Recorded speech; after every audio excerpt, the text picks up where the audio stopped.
दोस्तों, आज की कहानी है द्वारकाधीश श्री कृष्ण की मूर्ति में कैसे समा गई मीराबाई। दोस्तों, यदि आप मोटिवेशनल इमोशनल कहानियाँ सुनना पसंद करते हैं तो आपको डिस्क्रिप्शन बॉक्स में मेरा दूसरे चैनल का लिंक मिल जाएगा, आप उसको सब्सक्राइब कर लीजिएगा। चलिए कहानी सुनते हैं। मीराबाई के बालमन में श्री कृष्ण की ऐसी छवि बसी थी कि किशोरावस्था से लेकर मृत्यु तक उन्होंने कृष्ण को ही अपना सब कुछ माना।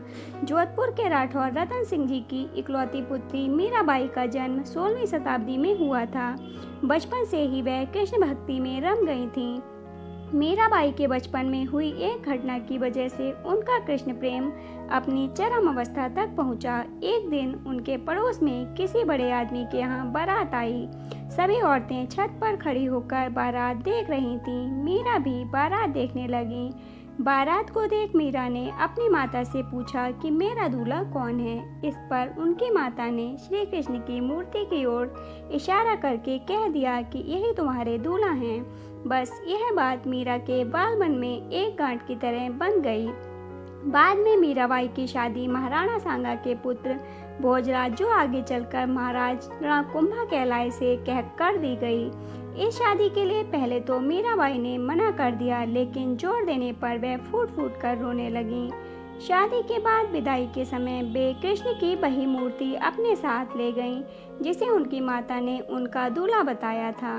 ससुराल में अपने घरेलू कामकाज निपटाने के बाद मीरा रोज कृष्ण के मंदिर चली जाती और कृष्ण की पूजा करती, उनकी मूर्ति के सामने गाती और नृत्य करती। उनके ससुराल वाले तुलजा भवानी यानी दुर्गा को कुल देवी मानते थे। जब मीरा ने कुल देवी की पूजा करने से इनकार कर दिया तो परिवार वालों ने उनकी श्रद्धा भक्ति को मंजूरी नहीं दी। मीराबाई की ननद उदाबाई ने उन्हें बदनाम करने के लिए उनके खिलाफ एक साजिश रची। उसने राणा से कहा कि मीरा का किसी के साथ गुप्त प्रेम है और उसने मीरा को मंदिर में अपने प्रेमी से बात करते देखा है।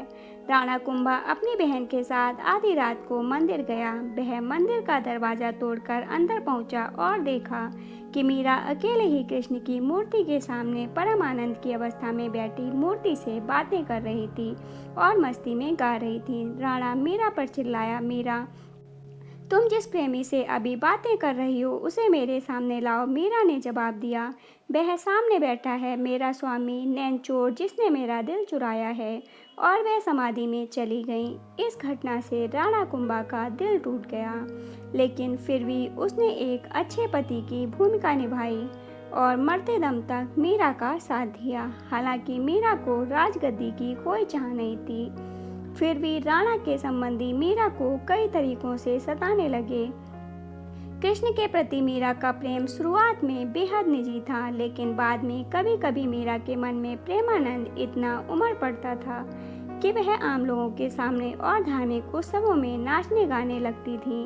वे रात में चुपचाप चित्तौड़ के किले से निकल जाती थीं और नगर में चल रहे सत्संग में हिस्सा लेती थीं। मीरा का देवर विक्रमादित्य, जो चित्तौड़गढ़ का नया राजा बना, बहुत कठोर था। मीरा की भक्ति, उनका आम लोगों के साथ घुलना मिलना और नारी मर्यादा के प्रति उनकी लापरवाही का उसने कड़ा विरोध किया। उसने मीरा को मारने की कई बार कोशिश की, यहाँ तक कि एक बार उसने मीरा के पास फूलों की टोकरी में एक जहरीला सांप रखकर भेजा और मीरा को संदेश भिजवाया कि टोकरी में फूलों के हार हैं। ध्यान से उठने के बाद जब मीरा ने टोकरी खोली तो उसमें से फूलों के हार के साथ कृष्ण की एक सुंदर मूर्ति निकली। राणा का तैयार किया हुआ कांटों का बिस्तर भी मीरा के लिए फूलों का सेज बन गया।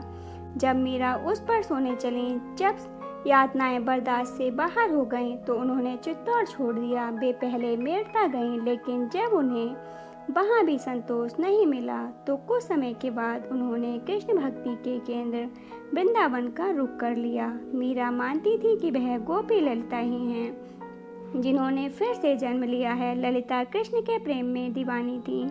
खैर, मीरा ने अपनी तीर्थ यात्रा जारी रखी। वे एक गांव से दूसरे गांव नाचती गाती पूरे उत्तर भारत में घूमती रहीं। माना जाता है कि उन्होंने अपने जीवन के अंतिम कुछ साल गुजरात के द्वारका में गुजारे। ऐसा कहा जाता है कि दर्शकों की पूरी भीड़ के सामने मीरा द्वारकाधीश की मूर्ति में समा गईं। दोस्तों, आपको कहानी कैसी लगी कमेंट बॉक्स में ज़रूर बताइएगा।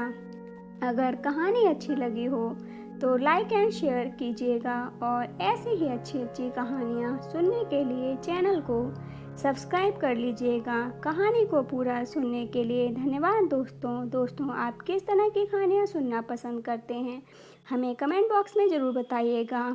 धन्यवाद दोस्तों।